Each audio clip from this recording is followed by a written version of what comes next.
Bom, são 19h05. A gente pode começar, Vanessa? Para mim, pode. Então tá.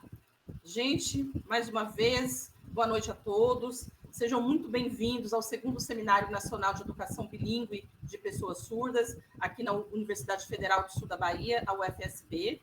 Eu sou a professora Daniane Pereira, eu sou uma mulher de descendência afro-indígena, eu tenho cabelos longos, pretos, um rosto redondo, olhos castanhos escuros, eu utilizo um óculos de grau com armação marrom e verde, o meu sinal em libras é este, a configuração de mão em D, dando um toque na têmpora, desce no movimento de semicírculo e dá um toque na cintura. Eu estou usando uma blusa listrada de azul marinho, vermelho e marrom. Atrás de mim eu tenho uma parede branca, com um armário de madeira e diversos livros. Aqui na UFSB eu sou professora de Libras e de Educação Inclusiva, sou doutoranda em Letras e mestra em Letras também. Eu queria mais uma vez agradecer a presença de todos vocês, dizer que esse seminário ele foi organizado pelo Grupo de Estudos em Língua de Sinais Brasileira, o GELES, aqui da UFSB.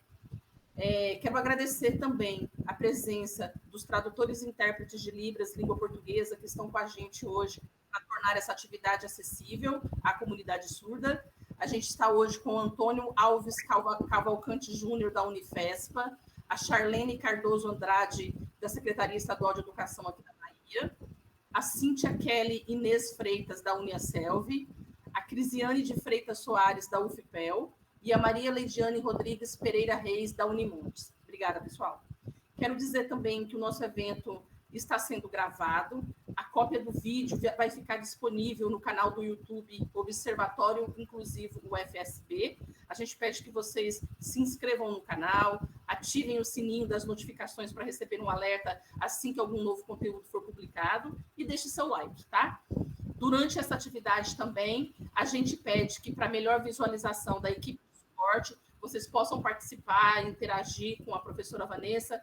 Tem a mãozinha aí do Meet para poder ser levantada, vocês podem oralizar ou podem sinalizar e podem escrever no chat também, tá bom?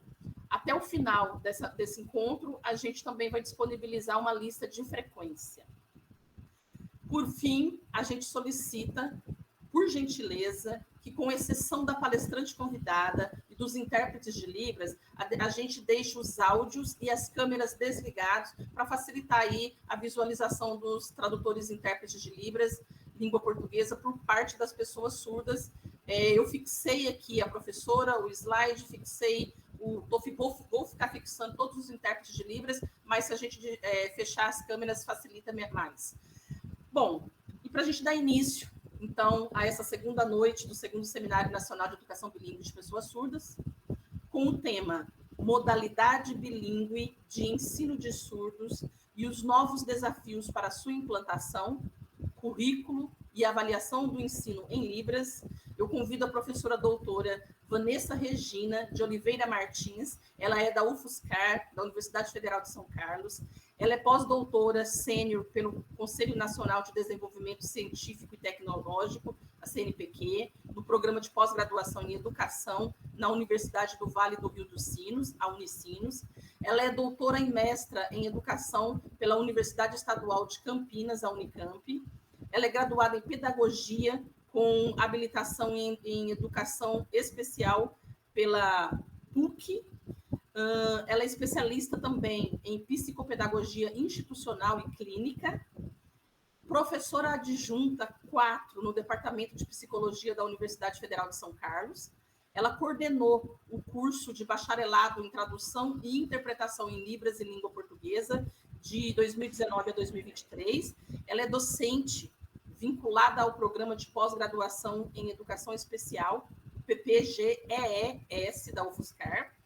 Ela coordena o grupo de pesquisa em Educação de Surdos, Subjetividades e Diferenças, o GPEDS, da UFSCar, do qual eu, muito feliz, faço parte. Ela é membro da comissão editorial da Revista de Educação Especial, da UFSM, editora da seção. Ela coordena e foi criadora do programa de pesquisa e extensão Casa Libras, também da UFSCar. Ela coordena o grupo de estudos em Educação e Filosofias da Diferença, é membro em pesquisa da Rede de Investigação e Inclusão, Aprendizagem e Tecnologias em Educação. Professora Vanessa, seja muito bem-vinda ao UFSB, é um prazer tê-la aqui e fique à vontade. Obrigada, Daniane, fico muito feliz de poder estar com vocês, compartilhar um pouquinho de um tema que é novo, né? É um tema antigo quando a gente fala em educação bilíngue de surdos, mas falar da modalidade bilíngue e falar, né, do que isso representa na atualidade, quais são os desafios, é algo que a gente está se colocando nesse momento, desde 2021, com essa nova implementação e o que isso significa em termos de política pública. Enfim, quero trazer com vocês algumas reflexões. Agradeço aí as boas-vindas que vocês estão me dando, Márcio, né, e todo mundo aí que está me desejando um momento de troca. Obrigada, gente. Bom, quando a Daniane me fez o convite, eu fiquei pensando no que eu poderia contribuir a partir da temática da educação bilíngue de surdos e esse tema, eu acho que falar da modalidade bilíngue, a gente pensar junto a modalidade bilíngue, e o que difere de quando a gente, né, tinha a proposta da educação bilíngue dentro da lei, dentro do decreto 5626, que lá já estava colocado as questões da educação bilíngue, e o que de fato altera quando a gente fala numa modalidade, né? Então, eu quero trazer essas considerações com vocês. Eu trouxe esses logos porque é desse espaço que eu vou falar, da Unicinos, que me possibilitou fazer o pós-doutorado, que eu recém terminei, né? Então, muitas das reflexões que eu vou trazer aqui têm a ver com a minha pesquisa de pós-doutorado, da UFSCar, né? Da qual a instituição da qual eu faço parte hoje. Tenho que fazer menção aí ao CNPq e à FAPESP, que são órgãos de fomento que têm possibilitado o desenvolvimento de pesquisa, né, das pesquisas que eu tenho feito, e, sobretudo, ao grupo de pesquisa, referenciar o grupo de pesquisa, porque ele é composto por muitas pessoas, dentre elas a Daniane, que está fazendo parte com a gente como pesquisadora do grupo, e a gente tem aí ações que esse grupo tem desenvolvido. Então, eu inicio falando para vocês do lugar, né, desse lugar, um mapeamento um pouco do que eu tenho desenvolvido em termos de pesquisa e como que eu pretendo, né, de que lugar que eu estou falando para a gente pensar a questão da modalidade bilíngue, né? Então, eu tenho feito pesquisa no campo da surdez há um tempo. Daniela, eu não fiz a minha audiodescrição, vou fazer, porque você fez, e aí eu estou pensando aqui, né? A gente está falando de política inclusiva, então eu vou fazer, gente. Então, volto, tá? Eu sou Vanessa, uma mulher branca, de cabelo preto, cabelo comprido, que hoje e quase sempre eu uso com um rabo de cavalo, porque eu acho mais prático no calor, né? Tô na minha casa, num espaço que eu fiz de escritório desde a pandemia, né? Então virou um escritório. Eu estou usando uma blusa amarela com um colar que eu comprei na Bahia e que é preto e que tem uma pedra toda colorida assim e que eu gosto muito, é muito simbólico para mim. Ao fundo do meu quarto tem uma janela, alguns livros. Os livros que estão no fundo são livros que foram produzidos por mim e que eu gosto muito assim de deixar, porque ele me lembra de algumas ações que a gente tem desenvolvido na pesquisa.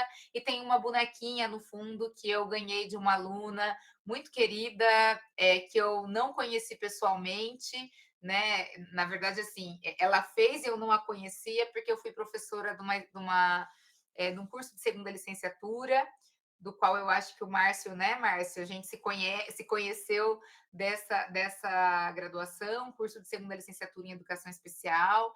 A gente tinha mais de 500 alunos se graduando, e nas muitas webconferências, os alunos falavam que eu estava sempre com óculos e muito, né, enfim, eles foram percebendo o meu modo de trabalhar ao longo de 2 anos, e aí eu ganhei essa bonequinha em uns eventos que eu fui, de uma das alunas, que ela falou assim: eu queria muito te conhecer pessoalmente, então também está aqui, representa um pouco esse trajeto de pesquisa, ensino e de troca com os alunos, né? Tem uma janela no fundo também.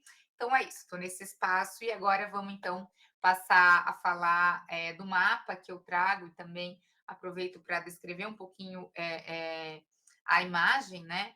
que eu apresento. Essa imagem, ela traz dois logos, o logo do GPSG, do Grupo de Pesquisa, e do Casa Libras, que hoje é um programa de ensino, pesquisa e extensão, do qual eu coordeno.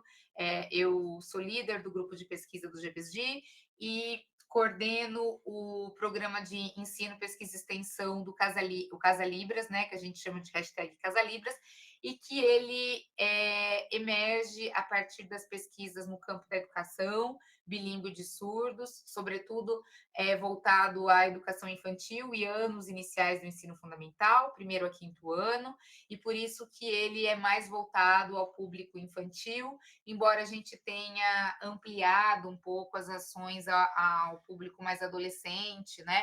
Mas ele tem uma característica de pensar as demandas voltadas à criança surda e a crianças com aquisição tardia de linguagem, né? No grupo de pesquisa, eu abro o grupo de pesquisa a partir de 2020. Eu ingressei na universidade em 2015, na UFSCar.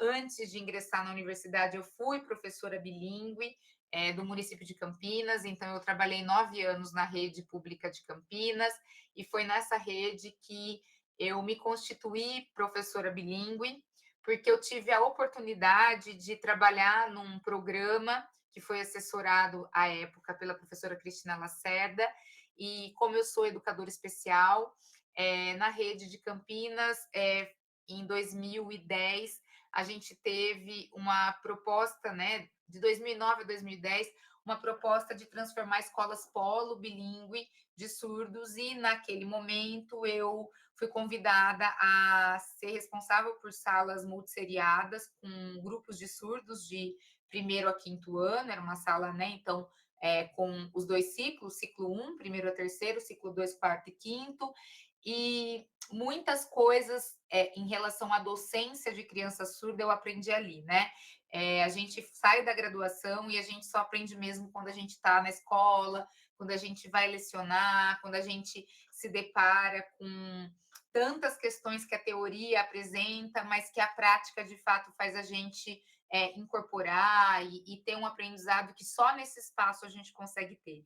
Então, é nesse espaço que eu me constituí professora de surdos, e lá também que muitas inquietações me foram, né, trazidas a partir da ideia da importância das salas de surdos nas escolas, né, com programa bilíngue, sala específica para surdo, a importância da defesa do ensino em Libras, né, que muitas vezes o decreto ele aponta lá, mas ele deixava muitas brechas para a gente ter um ensino para Libras e não um ensino em Libras, né? Então, essas tensões eu trago para a universidade em 2015, quando eu saio da escola, e eu mantive as pesquisas nesse campo.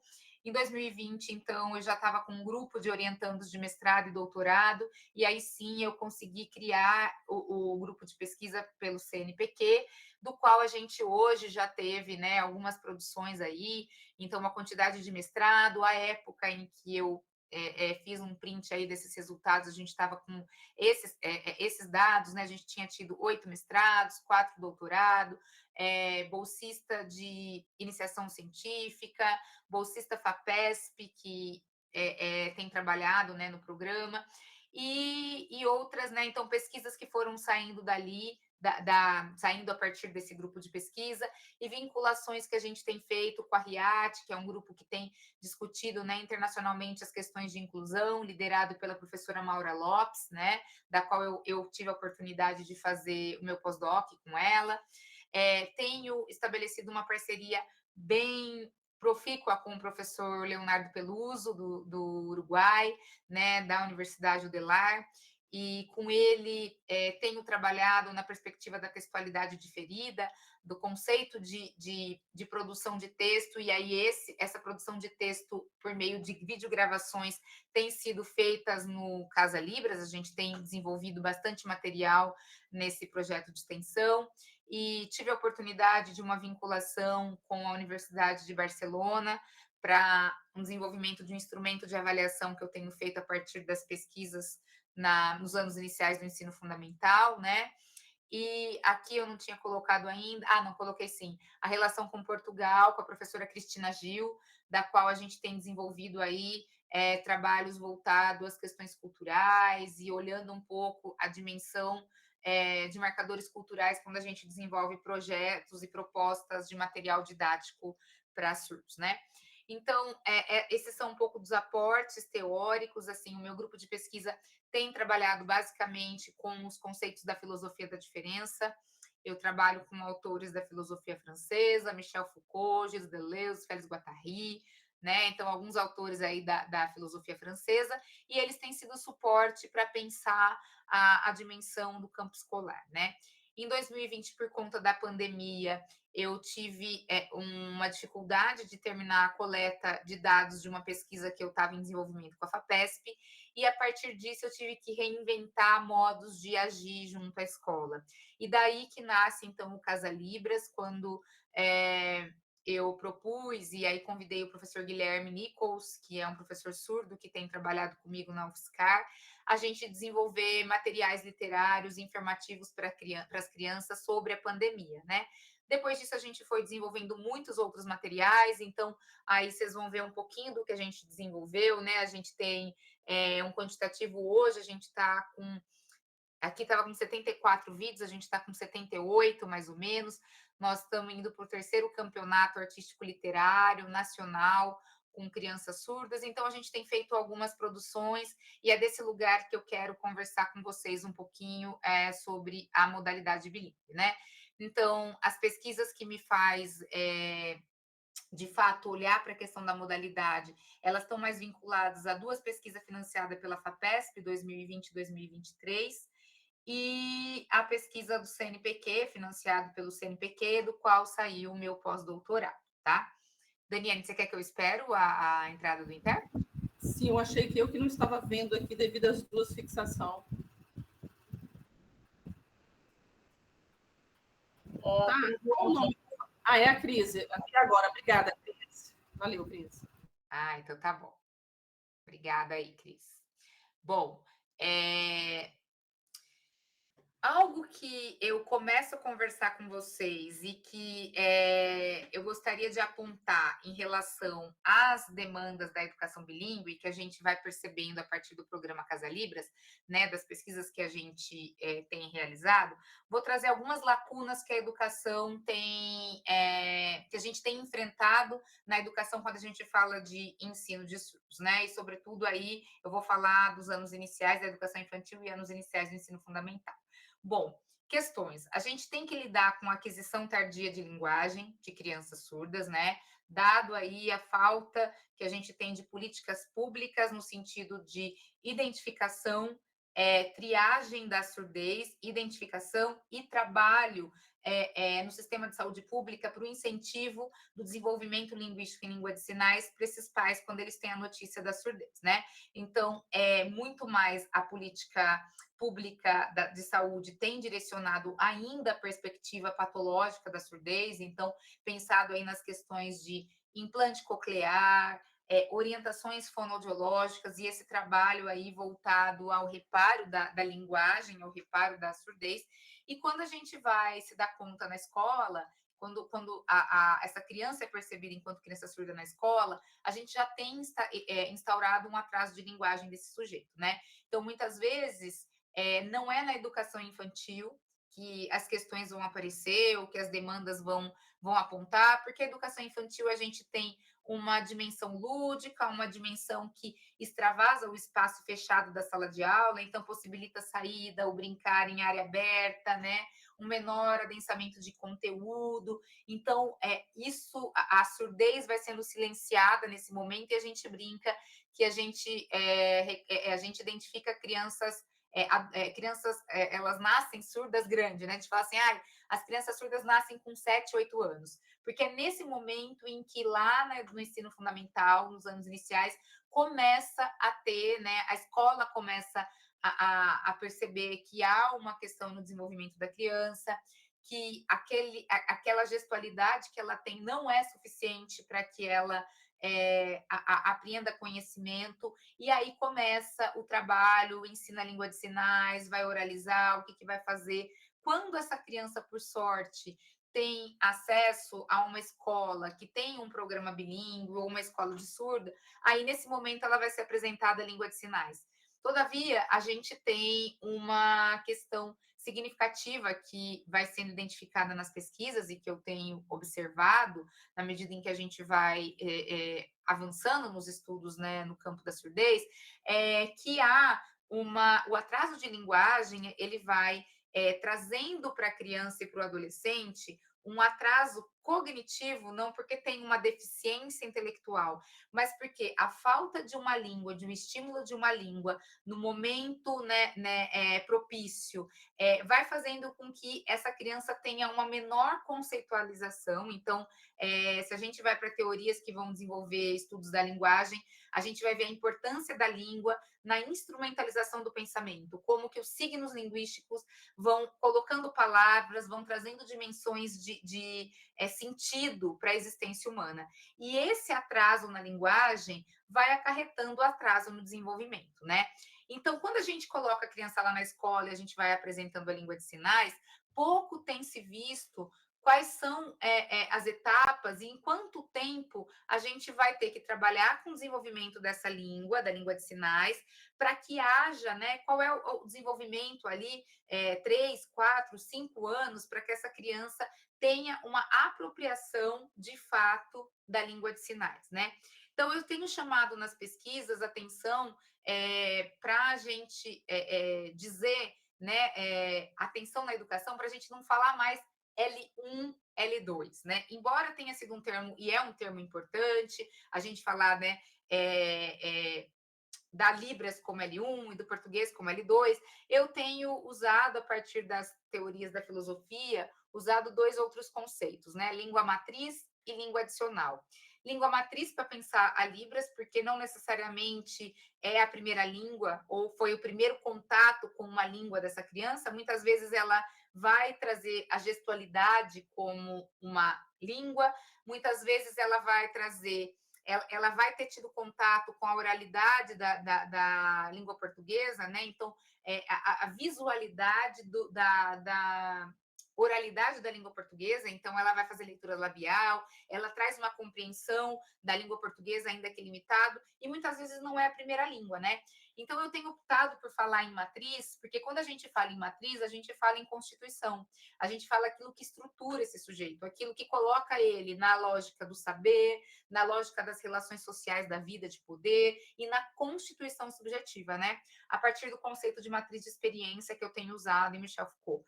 Então, trabalhar na dimensão de uma matriz, olhar para a língua de sinais como uma matriz, é a gente defender que existencialmente esse sujeito tem um direito de se constituir a partir de uma língua.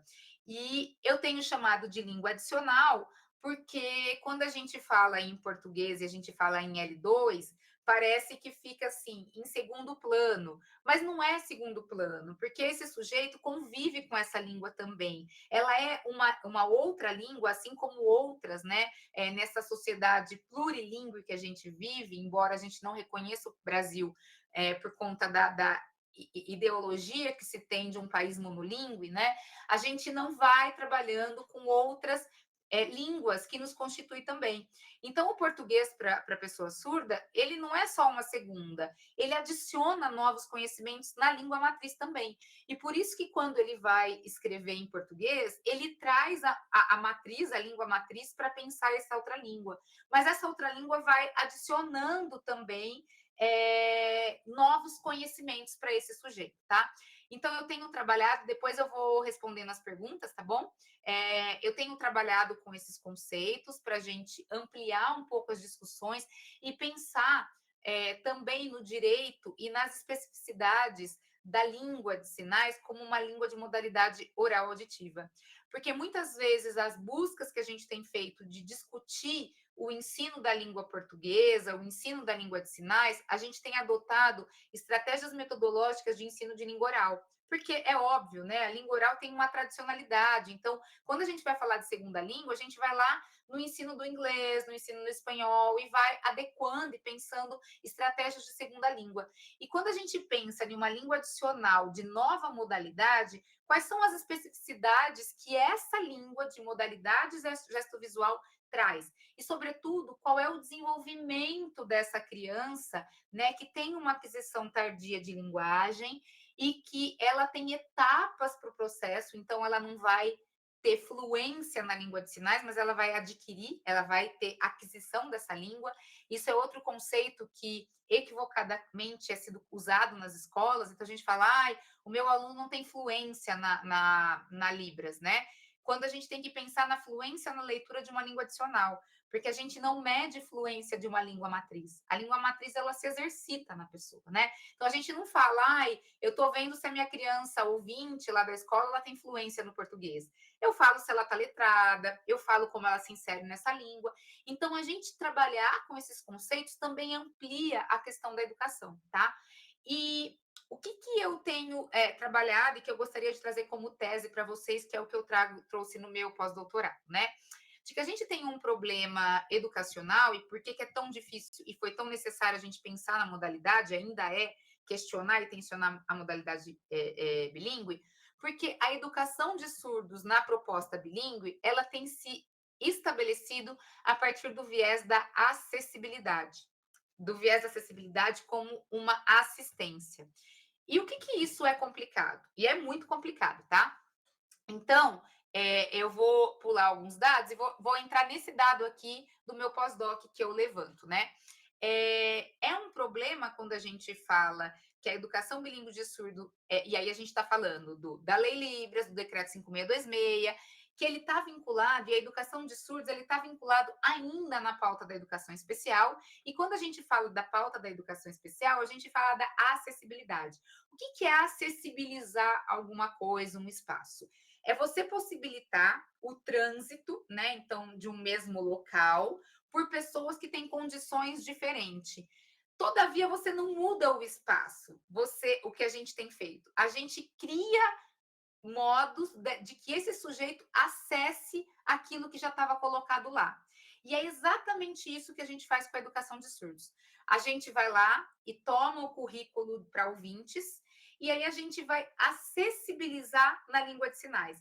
Então, o que tem sido feito em termos de educação bilíngue de surdos? Um ensino para a Libras. Então, a gente vai lá e coloca no material janela de língua de sinais, coloca o intérprete, coloca o professor bilíngue, mas a gente não tem material específico para aquilo. A gente não pensa no desenvolvimento da criança surda, né? E essa que chega com atraso de linguagem, qual é o tempo que ela precisa para poder se apropriar de uma língua matriz, para que ela possa ascender ou melhorar aí no processo de escrita. A gente não trabalha com a escrita no sentido registro na língua de sinais, e aí vou trazer a defesa para vocês do conceito lá do Leonardo Peluso da textualidade diferida, quando ele vai dizer que o registro gravado, ele funciona para a criança surda, para o adulto surdo, com a mesma competência de registro que a escrita. Então, a gente tem a escrita como uma representação gráfica e o vídeo como um registro vídeo gravado, né? O filme, ele é um registro vídeo gravado. Então, a diferença é o modo de registro, mas em termos de funcionalidade, de metacognição, de desenvolvimento reflexivo e de separação do autor para um interlocutor no momento diferenciado daquele que eu produzi, o registro, ele potencializa isso também, tá? Então, a escola pouco lida com isso, porque ela está trabalhando a língua de sinais para o acesso do português. Então, essa criança, ela aprende em língua de sinais, mas ela é avaliada em língua portuguesa. A gente usa as métricas de avaliação, por exemplo, se a gente fala de anos iniciais, a gente quer que a criança, ao final do terceiro ano, a criança surda, ela esteja alfabetizada em português. E aí a gente já tem várias incoerências. Primeiro que essa é a proposta para uma criança ouvinte. Quando a gente fala de uma criança surda, a gente está falando que essa criança ela precisa entender a funcionalidade da escrita de uma língua adicional. Ela precisa adotar e se apropriar dos conceitos de videogravação e de análise de um vídeo, que esse é o letramento que ela precisa ter, né, para se apropriar de uma alfabetização para a língua dela, né? A gente não se alfabetiza numa segunda língua.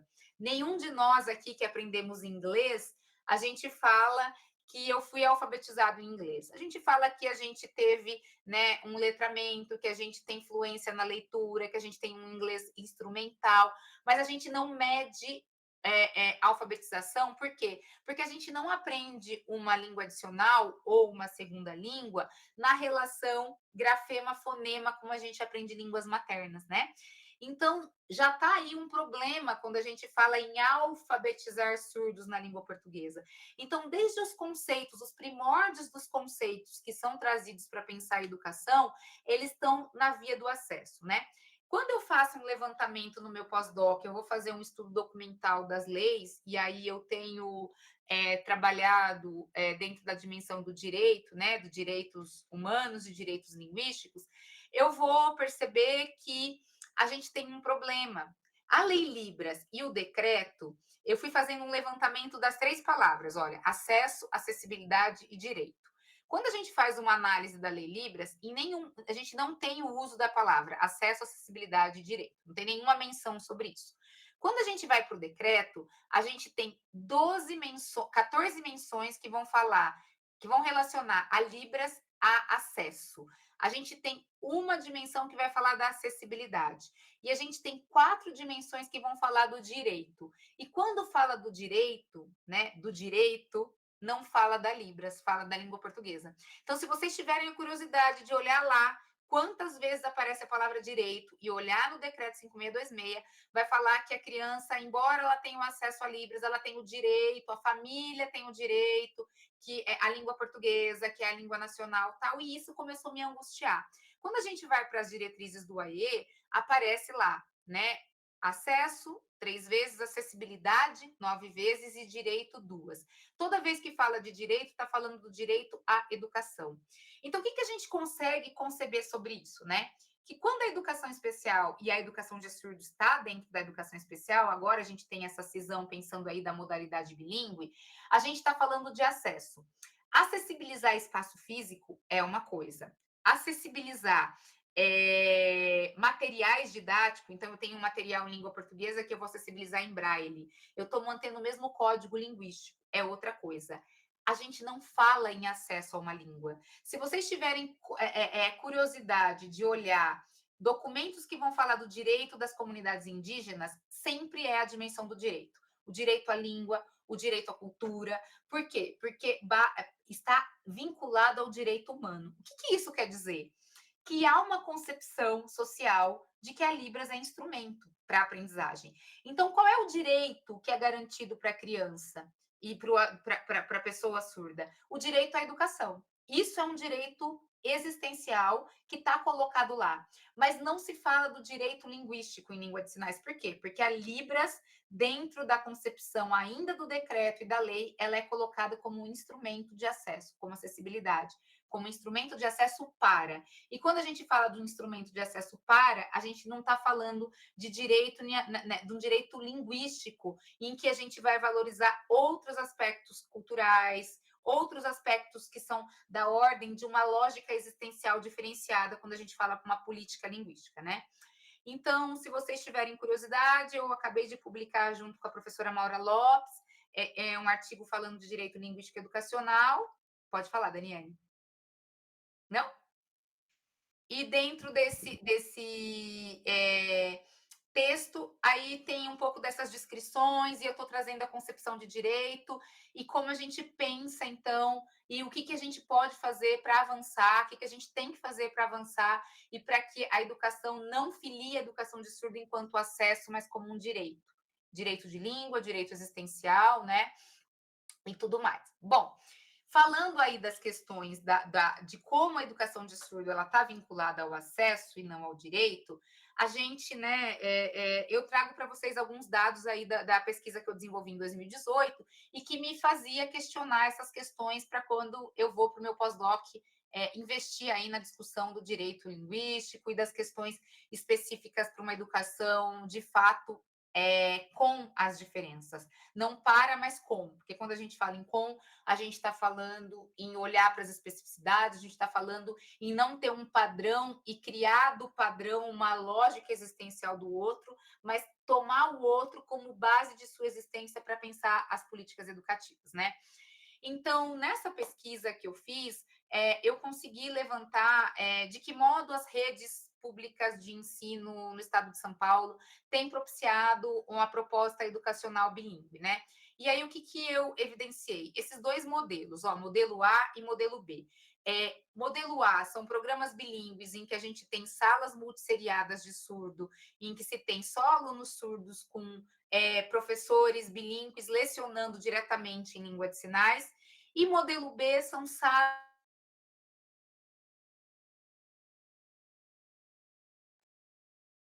professor regente em língua de sinais, tá? Esse professor regente em língua portuguesa, ele instrui as crianças ouvintes em língua portuguesa e, no caso, né, no fundo da sala de aula, que vocês estão vendo aqui, ó, bem aqui no fundinho, as mesas ao contrário, a gente tem a professora trabalhando com esse coletivo de crianças, são 6 crianças, né, numa mesma sala de aula, no mesmo ano, mas trazendo uma dimensão diferenciada. O que, que a gente percebeu desses modelos, né? Que o modelo A, ele tem sido, em termos físico, em termos de construção de uma lógica de ensino para surdos, mais interessante. No entanto, o que tem sido mais aderido pelas prefeituras é o modelo do tipo B, porque esse modelo, eles vão dizer que é o mais inclusivo, porque você tem crianças surdas e ouvintes na mesma sala, e lá no decreto fala, no decreto 5626, fala que os anos iniciais são as salas para a língua de sinais, né? Vai falar um ensino da Libras e não fala em Libras. E aí pressupõe o ensino da Libras, muitas prefeituras vão falar assim: ah, então eu vou ter que colocar disciplina de Libras, porque é o ensino da Libras, né? Da língua de sinais, mas não em Libras, né? Então, e fala que são salas de surdos e ouvintes. Então, isso já evidencia uma leitura equivocada das redes, né?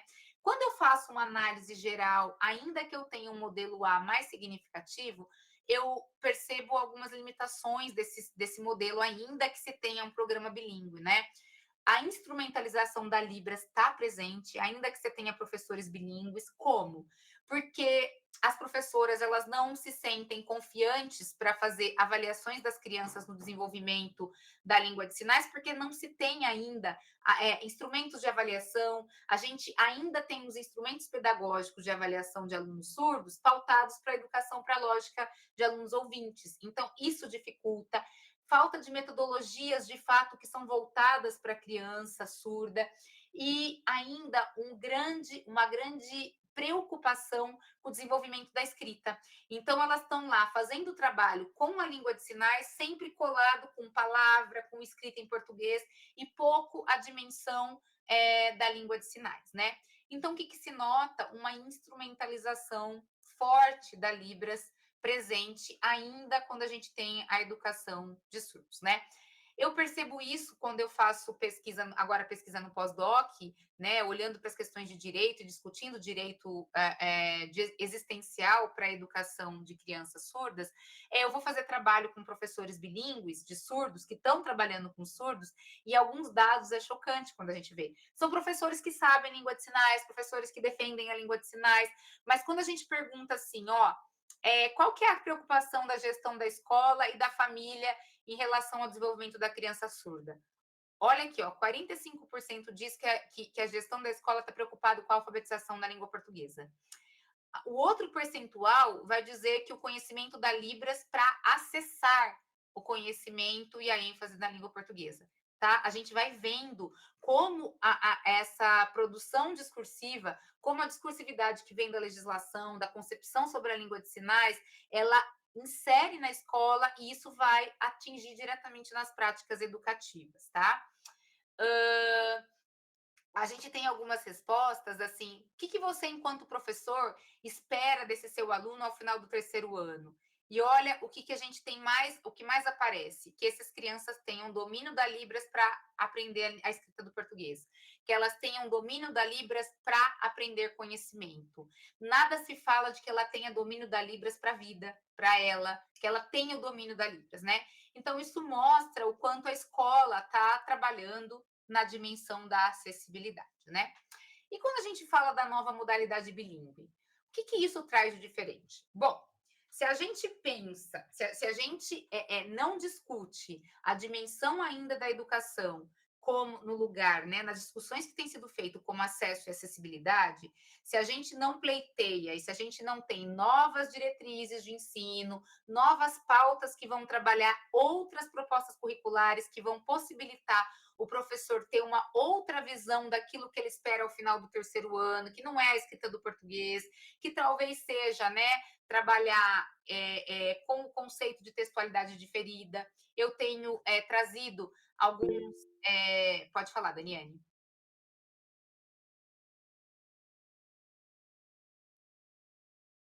Seu áudio, Dani. Desculpa. Porque eu estou fixando 3 telas. Então, a hora que está trocando os intérpretes, pessoal, eu não estou conseguindo ver com quem troca. Então, a hora que for entrar, bate palminha, por favor, alguma coisa para poder aparecer aqui para mim, por favor. Obrigada, Cíntia, valeu. Desculpa, Vanessa. Imagina. E aí, nessa pesquisa que eu fiz no pós-doc, eu fui trabalhar com as professoras bilíngues na dimensão da gente olhar a produção sinalizada das crianças de 1º a 5º ano. E, gente, assim, uma coisa impressionante o quanto a escola não usa gravação de vídeos com as crianças, o quanto elas não se veem produzindo língua de sinais, o quanto não se tem trabalhado na dimensão de elementos textuais discursivos da língua de sinais desde os anos iniciais, que é quando a criança vai se apropriar de um registro para ela aprender conhecimento. Essas são pautas que precisam ser trabalhadas, né? Com os professores na dimensão aí da importância da textualidade diferida. Eu vou mostrar para vocês, né, um pouquinho, só para eu conseguir chegar. Deixa eu ver se eu estou com os dados aqui. Aqui. Um pouco dos instrumentos que do instrumento que eu tenho trabalhado e desenvolvido, ainda está em fase de desenvolvimento, tá? Da textualidade diferida, mas para que o professor consiga ter critérios e níveis de análise do texto em língua de sinais, do discurso em língua de sinais da criança, e o que se espera quando ela observa um vídeo, como ela vai produzir, né? Então, elementos que vão potencializar a gente entender quando a criança está num nível aí que eu estou chamando de pré-textualidade real, né? E que para cada um desses níveis tem elementos que vão sendo olhados a partir da especificidade da língua de sinais. Então, vou dar um exemplo de quando a gente fala uma produção de criança que a gente percebeu essa pré-textualidade real. Crianças, a gente usou, em termos de material, né, para fazer análise, a produção de relatos de experiência, de relatos de finais de semana. Então, as crianças gravavam vídeos delas relatando o seu final de semana. As crianças que ainda não tinham domínio desse texto, de que quando eu gravo um vídeo, eu estou gravando para o interlocutor, que eu tenho um objetivo, então, que é um objeto de desenvolvimento e que tem um interlocutor, de que eu tenho que organizar mentalmente o discurso para eu poder organizar aquilo que eu vou falar, né? Isso são elementos que as crianças, na medida em que elas vão se apropriando da escrita, as crianças ouvintes, elas vão entendendo o gênero textual e fazendo conexão da utilidade, da usabilidade de um texto, né? E que a gente quer trazer essa dimensão para as crianças surdas numa segunda língua ou numa língua adicional, sem que elas vivenciem a reflexão de textos produzidos por outras pessoas e que elas produzam textos para entender a dimensão de um registro, né?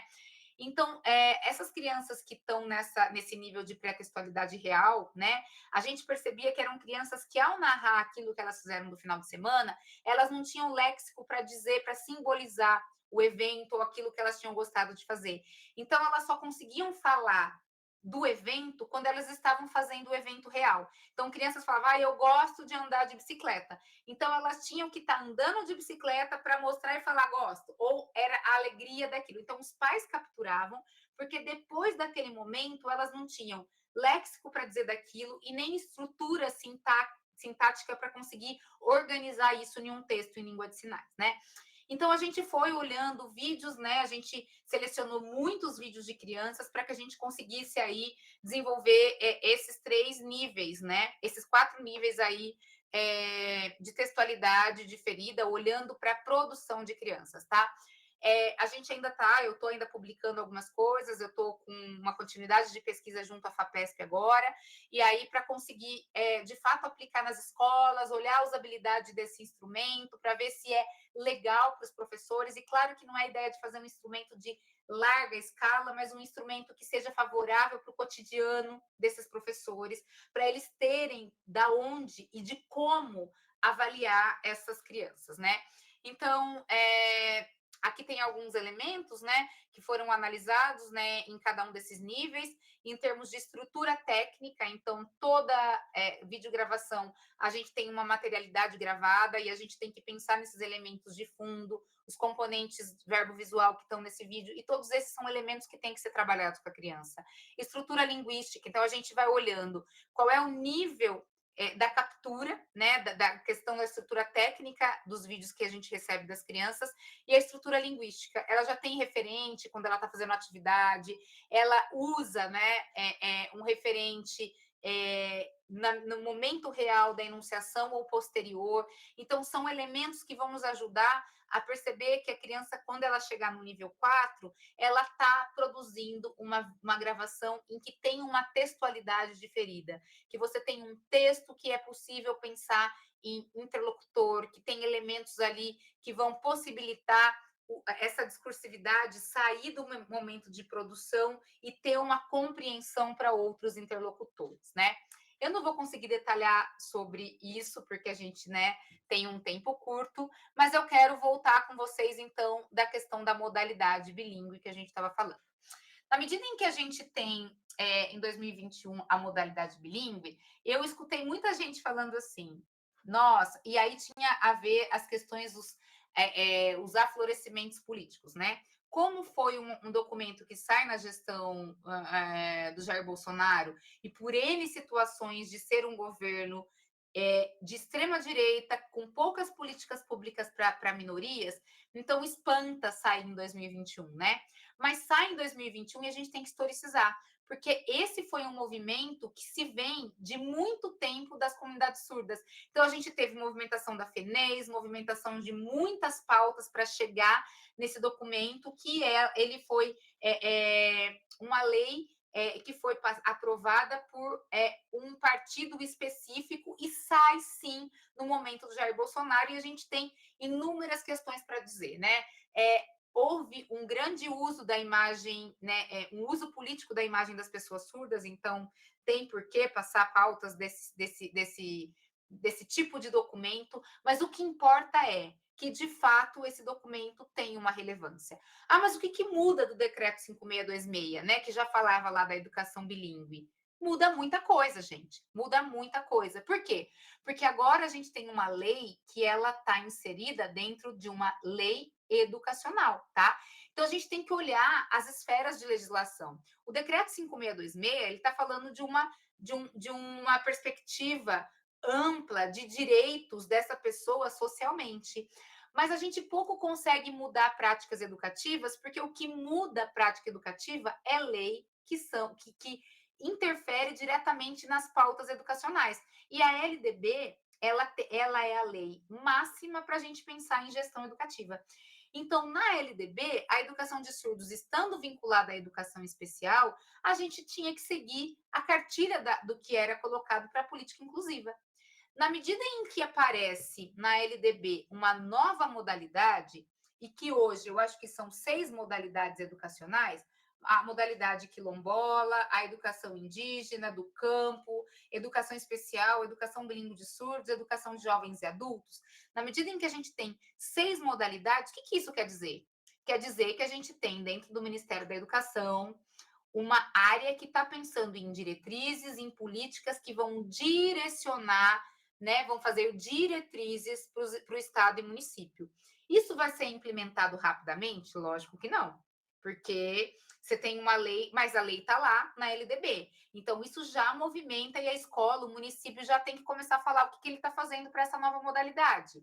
A gente já tem argumentos que vão auxiliar a gente a olhar a especificidade no âmbito da educação. A lei, o decreto 5626, então ele é menor do que isso, ele tem outra perspectiva, e ele só endossa a nova modalidade? Porque agora a gente está dizendo de uma modalidade. Uma modalidade pressupõe modos de fazer, pressupõe realidades diferenciadas e pressupõe diretrizes. Quando a gente fala da modalidade da educação à distância, a gente entendeu um pouco isso, o quanto trabalhar com uma modalidade, ferir com diretrizes da modalidade é perigoso, né? Da modalidade educativa. Quando a gente viveu a pandemia, a gente não podia falar que estava fazendo uma uma educação à distância, quando a gente estava fazendo o ensino remoto. Por quê?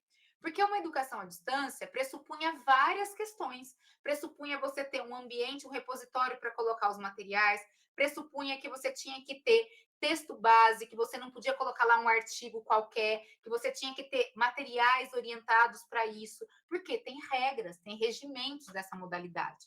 Então, a gente tinha que falar, não, eu não faço educação à distância, eu estou fazendo um ensino remoto. Então, é um ensino que ele está acontecendo sincronamente, com tecnologia, mas não é educação à distância, tá? Então, quando a gente fala da modalidade bilíngue, ainda é muito nova, mas a gente vai ter diretrizes para essa educação. E na medida em que essas diretrizes forem trazendo, elas vão engessando em termos de uma educação que eu tenho chamado de uma educação maior. Ela vai criando pautas educativas que o Estado e o município vai ter que responder, porque vai ter uma diretriz. Hoje, qual é a diretriz que a educação de surdo segue? A modalidade da educação especial. Então, a gente vai ter contraturno, AEE, tudo isso que está colocado na educação especial, tá?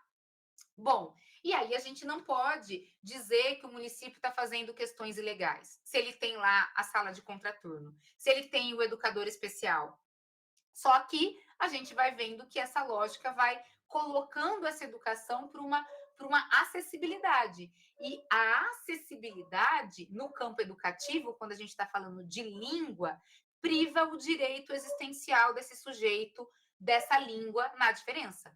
E aí, quando a gente fala do direito linguístico, de fato, a gente precisa também ter parcerias com outras áreas que vão dimensionar aí o direito existencial dessa comunidade, que é o direito linguístico, né? E para isso, a gente precisa sim ter a garantia de uma política linguística.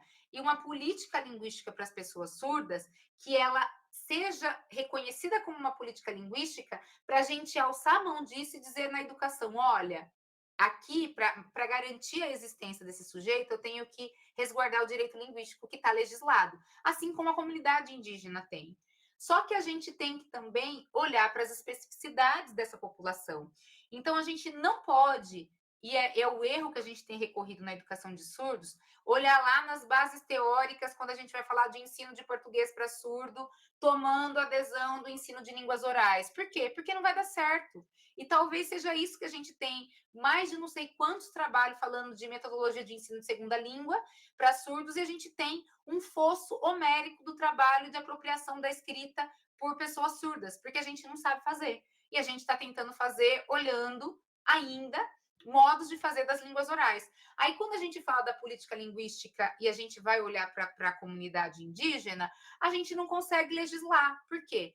Porque a comunidade indígena e o que vai dizer do direito linguístico está atrelado ao conceito, né, à ideia de localidade. Então, a gente vai dimensionar cultura e língua por território.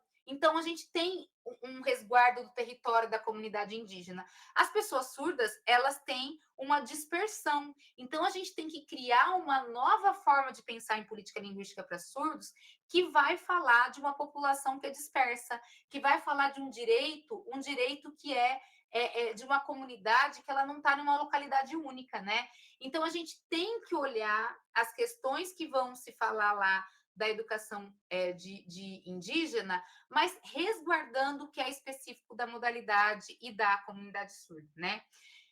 Então, assim, gente, eu vou encerrando por aqui para a gente conseguir conversar, que eu sei que o nosso horário era até às 8, e eu quero ouvir vocês, né? Eu não vou conseguir trazer para vocês algumas questões que a gente vem trazendo no Casa Libras, mas a gente tem pensado sobre essa textualidade diferida e o que produz, né, vídeos que são a partir da língua de sinais, qual é o tipo de visualidade, o que os elementos extraverbais compõem o discurso verbal. Então, tudo isso a gente tem pensado em elementos que vão possibilitar aí ajudar diretamente essa nova modalidade que a gente espera que, sei lá, daqui a uns 5 anos a gente já tenha novas diretrizes, novos regimentos, para que a gente possa, de fato, cobrar Estado e município de uma outra proposta, tá?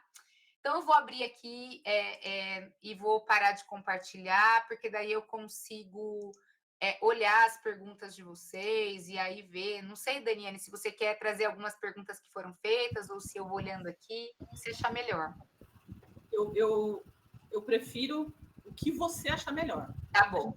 Vou olhando, então. Pode ser? Eu vou olhando as perguntas e a gente vai vontade. conversando. Sim. Bom, então aqui a primeira pergunta que veio aqui, eu acho que é da Nive, né? Se o material da apresentação vai ser compartilhado. Eu compartilhei com a Daniane. Se você quiser compartilhar, Daniane, com o pessoal, para mim é um material para ser público mesmo, para a gente divulgar a pesquisa. Beleza. Tá? Então, quem tiver interesse, é só pegar o contato que já tem lá no IVE e encaminha um e-mail, pessoal, que daí a gente já vai enviando o slide. Belezinha. Em relação aos métodos de avaliação, né, que são mais eficazes para mensurar o aprendizado de alunos surdos em uma modalidade bilíngue. Eu acho, Dilsa, que a gente ainda tem poucas propostas de avaliação. Eu sei que a professora Cristina Lacerda tem desenvolvido, no âmbito da compreensão, né, instrumentos de avaliação que vão olhar a compreensão de narrativas de crianças surdas. Então, assim, elas veem vídeos e o professor consegue olhar um pouquinho qual é o nível da compreensão. Eu tenho produzido no nível da produção. Então, como a criança produz um texto em língua de sinais e como que o professor consegue olhar. Por quê? Porque o que a gente tem feito em termos de avaliação de língua e desenvolvimento da criança, né? E para mim, o ensino, a educação infantil, ela precisa ser um espaço de uso da língua. Então, a criança vai estar sendo como a gente faz com as crianças ouvintes. Ela tem que ter um espaço em que ela vai ver histórias em língua de sinais, que ela vai se apropriar dessa língua por meio do brincar, por meio da troca, por meio da ludicidade. A gente tem que ter as objetividades a partir desse local. Quando a gente vai para o fundamental, a gente precisa olhar e a gente precisa desenvolver com a criança o nível da produção textual. Então, na medida em que ela consegue narrar, em que ela consegue trazer uma produção em língua de sinais que tenha começo, meio e fim, que tenha sistematizações de complexidade cognitivas, que tenha uma ampliação de vocabulário, a gente consegue trabalhar com essa criança textos em língua de sinais para que ela possa melhor se desenvolver. A gente consegue, inclusive, posterior a isso, que essa criança entenda o significado da escrita. Então, nada adianta a gente trabalhar numa proposição equivalente. Eu estou trabalhando com a aquisição da língua de sinais e, ao mesmo tempo, com a apropriação da escrita. Porque essa criança precisa usar, ela precisa ser letrada, né? Ela precisa ter acesso a vários gêneros textuais em língua de sinais, ela tem que ter letramento em língua de sinais para ela entender a escrita de uma língua adicional, né? Então, talvez a gente vai sim trabalhar com português e trabalhar na dimensão da compreensão e da apropriação dessa língua, e aí a gente vai olhar a fluência dessa língua na criança, né? Então, a gente vai falar de fluência do português e não da língua de sinais. Qual é o nível de letramento de fluência dessa criança no português? Ela compreende o nome próprio, ela está fazendo algumas identificações, ela tem um nível de fluência aqui. Na língua de sinais, eu tenho que olhar aquisição, eu tenho que olhar apropriação, eu tenho que falar quanto que ela já tem de domínio dessa língua e qual é o letramento dessa língua em vários gêneros. Num conto, numa fábula, numa receita. E aí, não é essa criança produzir isso na língua portuguesa, mas é eu gravar essa criança e olhar como ela produz esses gêneros na língua de sinais, tá? Então, eu tenho trabalhado um pouco com isso no nível da produção. Então, te dizer assim qual é o melhor processo de avaliação fica difícil porque os professores ainda estão... Vocês, professores bilíngues, têm criado modos de avaliar, mas, a meu ver, tem que ser modos que vão trazer vídeos que tenham uma boa produção em língua de sinais. A gente tem que tomar cuidado com aquilo que a gente apresenta para a criança. Eu não posso trazer para a criança um vídeo em língua de sinais que tem uma janela em língua de sinais que foi feita para adulta, porque não tem uma linguagem acessível para essa criança. Ela não tem uma linguagem que essa criança vai se apropriar desse texto para ela, né? Então, uma coisa também que a gente tem percebido, eu não vou conseguir muito falar com vocês, mas é a importância do trabalho imagético, o que eu tenho chamado assim de vídeos que têm uma imagética não verbal interessante para a criança. Então, a criança que está em aquisição de linguagem, eu tenho que trabalhar com ela vídeos em que a língua de sinais não está apresentada ainda e nem a língua portuguesa. Que vídeos são esses? Vídeos em que a gente tem a compreensão de eventos por meio dos fatos visuais, por meio dos eventos gravados. Vamos pensar assim, ó, Tom e Jerry. Vamos pensar vídeos em que as ações e os sentidos vão sendo compreendidos por meio da percepção visual. E esses sentidos vão se dando para eu trabalhar verbalmente com a criança o conceito de novos sinais e trazer essa dimensão, tá? Porque a criança ainda não tem elementos. Se eu trabalho lá com vídeo em língua de sinais, pode estar em língua de sinais, ótimo, mas a criança ainda não tem um domínio, ela ainda não tem essa língua adquirida para essa competência linguística para esse tipo de vídeo. O que vai acontecer? É a mesma coisa de eu colocar um vídeo em espanhol para a criança com legenda em português e colocar para uma criança que está em processo de alfabetização. Aí ela vai ler? Não vai, porque ela não tem domínio daquilo ainda. É o que a gente faz, a gente coloca um vídeo em língua de sinais para a criança se dispersa, porque ela não tem apropriação linguística ainda para aquele tipo de vídeo, e aí eu falo que ela é dispersa, mas eu estou fazendo uma metodologia inadequada para avaliar essa criança, né? Então, olhar, né, ter os princípios, Dilsa, de base da língua de sinais como uma língua constitutiva, como uma língua matriz para essa criança, e olhando para o português como uma língua adicional, como elementos, como mais uma disciplina do espaço escolar, né? Assim como eu tenho a geografia, a história, mas a base, o meio central para o desenvolvimento de conhecimento para essa criança tem que ser a Libras, tá? Deixa eu ver o que mais aparece aqui. A Bruna está com a mãozinha levantada. Vai lá, Bruna.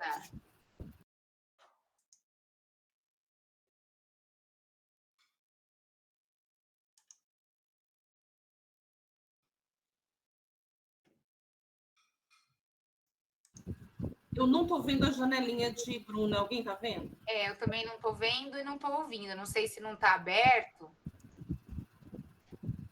Ainda não está fechado. Achei Bruna aqui agora.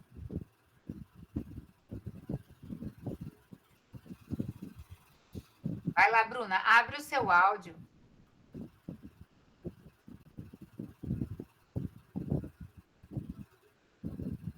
Ela está tentando abrir a câmera. Ela é uma pessoa surda, tá, gente? Ah, tá. Ok.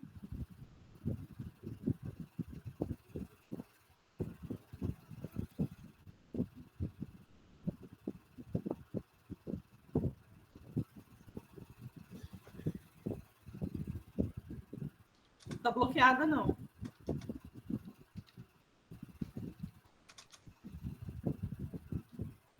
Deve ser a internet dela.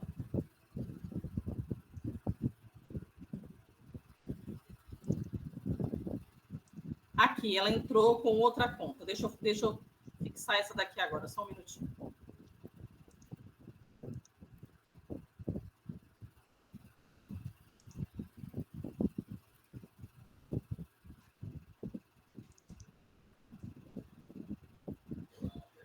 Então, desculpa, né? Eu estou utilizando no computador, não deu para utilizar, então eu estou utilizando o celular.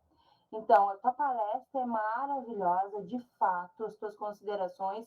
O decreto 5626, no capítulo 3, ele vem falar da formação do ensino em língua de sinais de crianças na pré-escola, né? De 0 a 5, para depois, e no pré parece que muito geral, não tem algo muito específico, né? Tem pós em língua de sinais, mas não se detém muito especificamente usando a língua. De 0 a 5 anos, até se tem em língua de sinais. Aqui em São Paulo, por exemplo, infelizmente, eu não vou mostrar o nome do local, mas aqui em São Paulo... Helen Keller, eu acho.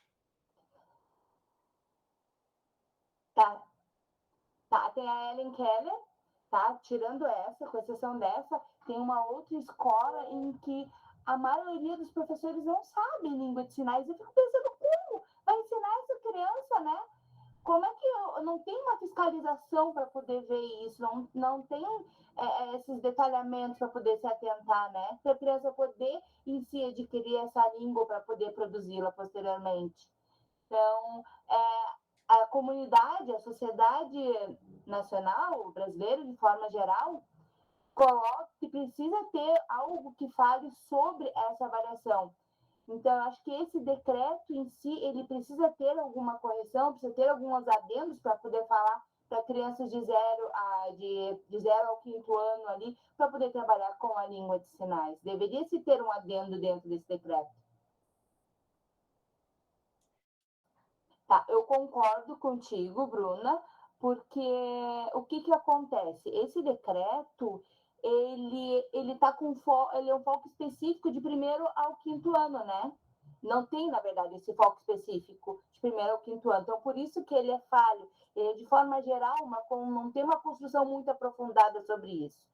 Agora está tendo essas novas modalidades de ensino, né? De ensino nesse momento, na modalidade bilíngue. Então, isso aí é que vai pensar nessa construção, dessa pedagogia, nessa reflexão sobre isso. Não é só mostrar o sinal, como é que a criança vai utilizar naquela língua, né? Agora, eu vou mostrar, por exemplo, um sinal matriz, como tu comentou ali. Eu utilizo isso aqui para sinal matriz e a língua adicional. E esse sinal para a língua adicional, porque é o português que essa criança vai estar adquirindo. Mas na escola, como é que a criança vai ler no momento que vai ter que escrever, o aluno surdo, como é que ele vai fazer? Até hoje, até quando a gente vai ter que estar vendo essa questão da língua portuguesa ser diferente da língua de sinais, né? Então, precisa se pensar sobre isso. Então, dentro dessa modalidade bilíngue, de repente, é uma nova forma de poder se estender, de poder se esmiuçar mais, orientar os estados, os municípios sobre essa questão, né? Muito obrigada. Isso, obrigada, viu? Eu coloquei aqui... Obrigada, Bruna. Eu coloquei aqui 2 links, porque quem perguntou de onde que está o conceito... Aqui, ó. O Antônio perguntou se tem alguma produção sobre língua matriz e língua adicional. Eu coloquei aqui um artigo que foi publicado na revista Brasileira de Educação Especial, da UFSM, e tem um livro que eu e a Priscila lançamos agora, porque a gente trabalha com o conceito de língua matriz. A Pri foi minha aluna de mestrado, e a Priscila desenvolveu no mestrado a pesquisa discutindo língua matriz, e aí a gente recém-publicamos agora um livro sobre língua matriz adicional. Mas caso, enfim, não tenha interesse de comprar o livro, também pode ser, no livro está mais detalhado, tá? Mas no artigo também a gente está discutindo os conceitos de língua matriz e língua adicional. Pode falar, Daniane. Às 19h29, também tem um comentário de Antônio. Tá. Uma pergunta. Vou voltar lá, peraí. 19h29. Tarará. Deixa eu ver onde eu estava, né? Olha, da Dilza, depois veio... Oi, professora, com licença. Não, a pergunta foi a mesma. Porque como tinha muitos comentários, eu só refiz a pergunta, mas foi a mesma. Então tá bom. Muito obrigado. Imagina. Eu não sei, gente, se eu vou esquecer algumas perguntas, vocês vão me falando, levanta a mão, tá? Se tiver pergunta que fique mais fácil, se vocês quiserem colocar. Aqui a Dilza perguntou como garantir o currículo bilíngue para surdos, que seja realmente bilíngue, né? E que a língua portuguesa seja utilizada de forma equilibrada. Eu acho, Dilza, que essa é uma discussão e acaba sendo difícil, porque o município acaba dando prioridade, né, para o ensino de português, mas uma das estratégias que eu tenho feito nas supervisões que a gente faz nas redes de escolas polo de surdos, que tem programa bilíngue, é de que os professores dos anos iniciais, eles segmentem... Embora a gente trabalhe por projeto, a gente vai trabalhar lá. Quando está trabalhando história, geografia, a gente vai trabalhar com a escrita do português, quando a gente está pensando na pedagogia de um âmbito geral para crianças ouvintes, é importante que tenha segmentação das aulas. Então, é importante ter aula de história. Aula de história, eu não vou trabalhar vocabulário de história em português, eu vou trabalhar conteúdo de história em língua de sinais. Quando eu for trabalhar aula de português, eu vou trabalhar, então, quantas aulas eu vou destinar para o português? É uma, é duas, é 3 na semana? Nesse momento, eu vou trabalhar com as questões de português como língua adicional. Vou trabalhar ciências, eu vou trabalhar ciências, eu não vou trabalhar ciências e vou fazer texto coletivo em português com a criança para decorar palavras do português. Não é esse o objetivo. Então, se a gente consegue segmentar e olhar as objetividades de cada disciplina e, de fato, trabalhar com o que é de cada disciplina, a gente consegue dar uma dimensão reduzida para o português para que fique destinado ao momento em que tem a disciplina do português, né? Então, mesmo que a gente trabalhe de forma integrada, e é possível trabalhar com a disciplina de Libras. Então, uma coisa que é a disciplina de Libras, o professor trabalhar com conteúdos da língua de sinais, no sentido de gramática, no sentido de vocabulário, enfim, aquilo que ele vai trabalhar, metalinguagem da língua de sinais, e quando ele está trabalhando em língua de sinais, ele está trabalhando, ensinando em língua de sinais e trabalhando com a criança os conteúdos da curricular a partir da língua de sinais. Então, o meu foco é que essa criança se aproprie do novo sinal, que essa criança entenda o conhecimento por meio dessa língua e não que ela aprenda a falar fotossíntese. E aí eu fico lá trabalhando um tempão o conteúdo de ciência de fotossíntese e ao final eu quero ver se a criança decorou a palavra fotossíntese. Se ela decorou... Então, sair, a gente desprender desse lugar. Eu acho que a gente consegue, se a gente vai fazendo nas pequenas práticas, se a gente olha para o nosso próprio trabalho e fala, qual é a importância que eu tenho dado para o português na minha prática? Será que, de fato, eu tenho pensado que eu tenho trabalhado na Libras como meio de acesso ao conhecimento? Ou eu tenho trabalhado ela como constitutiva do sujeito? Será que eu tenho trabalhado como um instrumento para o português? É a gente fazer a crítica sobre o nosso próprio trabalho. Porque nós somos constituídos por essa discursividade que traz a Libras como um acesso. E aí a gente precisa fazer contra-considerações da gente mesmo. É importante que a gente reflita sobre as nossas práticas e que a gente vai descobrir que muitas vezes a gente tem entrado nessa discursividade porque é comum, a gente está imerso nesse locus, né? Então, como que a gente vai trabalhando para sair desse lugar, tá? Deixa eu ver se tem mais algumas coisas, acho que são mais considerações. Acho que é isso, gente. Não sei se tem mais alguma pergunta específica, mas... Prof. Pode falar. Eu queria fazer uma pergunta, mas eu não me lembro o termo exato, e é por isso que eu queria reforçar ela, que talvez seja interessante para mais alguém também, sobre a questão que você disse em algum momento sobre alguma coisa da ferida. Textualidade Isso me chamou muito a atenção, e eu não sei de onde vem. E aí isso aumentou a minha curiosidade. Tá. A textualidade diferida, a palavra diferida vem do espanhol e acabou não tendo uma tradução para o português específico, né? E não é diferida, não é de diferente, não, tá? Textualidade tem a ver, né? Então, com a produção textual discursiva e como que ela vai ser registrada, como que a gente vai trazer a dimensão da escrita. Então, diferido tem a ver com a separação de um discurso do momento de enunciação. Por exemplo, agora eu estou fazendo uma textualidade oral com vocês. Eu estou falando, e isso que eu estou falando não está sendo, embora está sendo gravado, essa não é uma textualidade diferida. Por quê? Porque eu não estou produzindo um conteúdo para vocês em que eu vou rever, em que eu vou pensar no meu interlocutor, em que eu vou ter a possibilidade de retomar, em que eu organizo mentalmente aquilo que eu estou falando, como a gente faz com a escrita. Então, embora, né, o registro, vocês vão poder olhar em outro momento, eu, Vanessa, enquanto autora, não estou fazendo desse texto como um texto diferido. Ele é um texto para mim que eu estou falando para vocês e vocês estão gravando. Quando a gente vai fazer um texto diferido? Quando eu vou, de fato, produzir algo que seja para um outro interlocutor. E a sociedade, a humanidade, né, foi colocando a ideia de que a textualidade, né, o registro da textualidade de uma língua, ele se dá apenas pela escrita.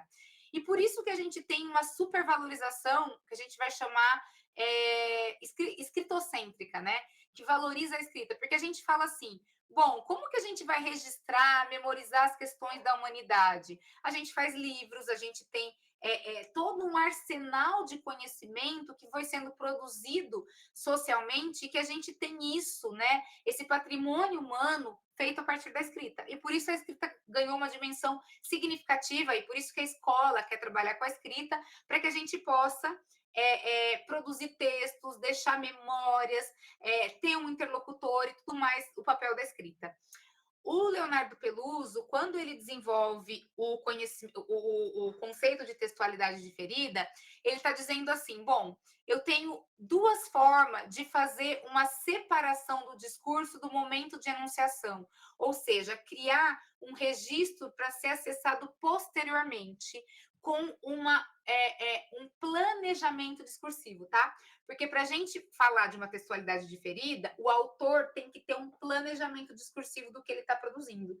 Eu tenho que pensar quem é o meu referente, eu tenho que organizar as ideias, eu tenho que pensar, bom, eu quero falar sobre isso, eu começo por aqui. Quando a gente está fazendo um texto, eu vou fazer um texto e eu tenho que pensar no meu interlocutor que seja minha banca, tá? Tese de doutorado ou dissertação de mestrado.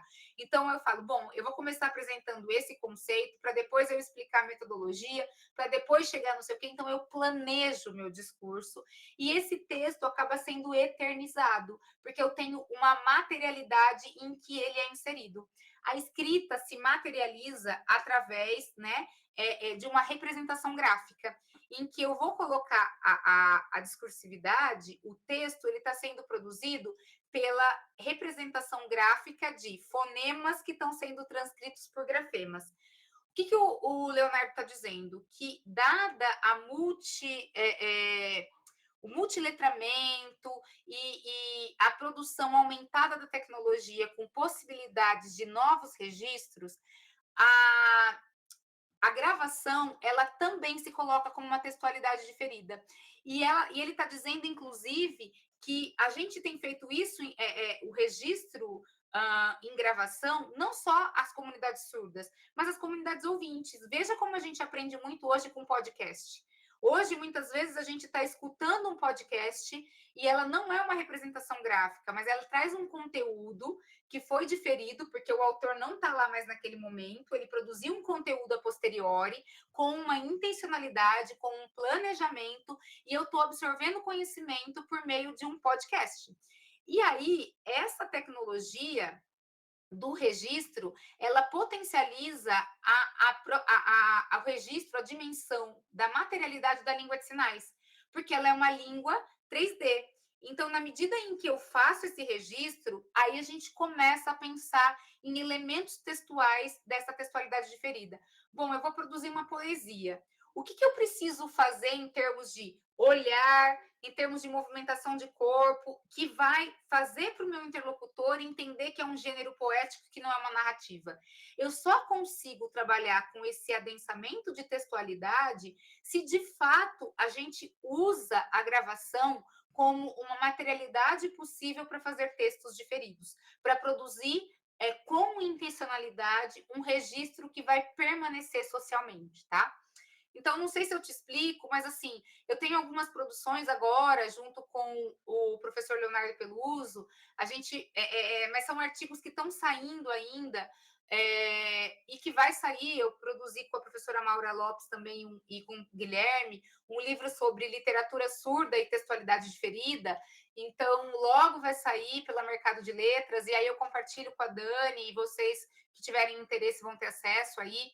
Mas eu acho que é a gente olhar para essa dimensão e, de fato, afirmar que o registro vídeo gravado é uma textualidade, a gente já começa a pensar em outras dimensões tecnológicas e de usos que vão ser importantes e pedagógicos para a escola, tá?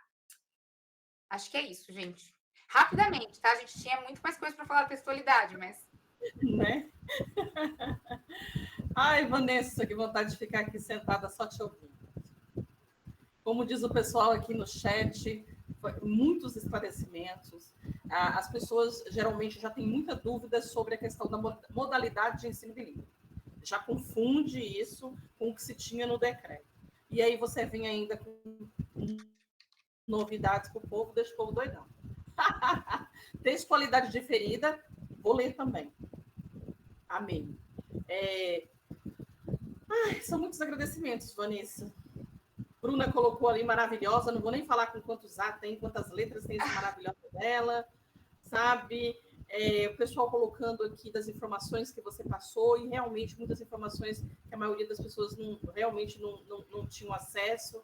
Então, é só agradecer a sua presença, agradecer a sua fala, os ensinamentos sempre. Eu sou suspeita para falar porque eu amo também te ouvir, então é isso. Pessoal, é difícil, mas a gente tem que encerrar.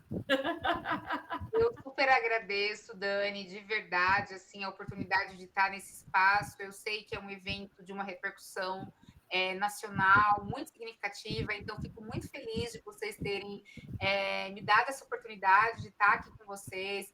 Desculpa aí que a gente acaba não dimensionando a quantidade de slide, a gente quer falar de tudo, mas espero que tenha trazido um pouquinho de clareza dos estudos e que a gente vai se encontrando aí, né, nas produções de artigos, enfim, nas publicações, nos encontros, nos eventos, e estou à disposição aí para aquilo que ficou ainda de dúvida, para a gente continuar conversando aí afora. Obrigada, viu, Dani? Foi ótimo, eu que agradeço sempre. Eu quero agradecer também aqui, aproveitar aos tradutores e intérpretes de Libras, o Antônio Alves Cavalcante Júnior, da Unifespa, a Charlene Cardoso Andrade, da Secretaria Estadual de Educação da Bahia, a Cíntia Kelly Inês Freitas, da Uniaselv, a Crisiane de Freitas Soares, da UFPEL, a Maria Leidiane Rodrigues Pereira Reis, da Unimonte. Você viu que a gente ficou até lá, né? Eu quero agradecer também aos monitores, tá? Eu quero agradecer a Dilza, aqui da UFSB, a Marta Daniele, do Cefet do Rio de Janeiro, a Simone Moraes de Oliveira, da UFSB, a Simone Rodrigues Rose Lima, da UFSB, o João Vitor Nascimento de Santana, aqui da UFSB, o Leandro de Oliveira Santos e o Kenzo Silva e a Makoshi, todos da UFSB, esses últimos. Muito obrigada. Eu quero agradecer aos integrantes do GELES que estão aqui com a gente, agradecer a todos que estão aqui nos ouvindo, prestigiando essa atividade do segundo seminário, e agradecer você novamente, Vanessa. Muito obrigada, sabe, pela disponibilidade de estar com a gente, pelas trocas de conhecimento, tá? Uma noite riquíssima, uma segunda noite do evento maravilhosa. Muito obrigada, gente.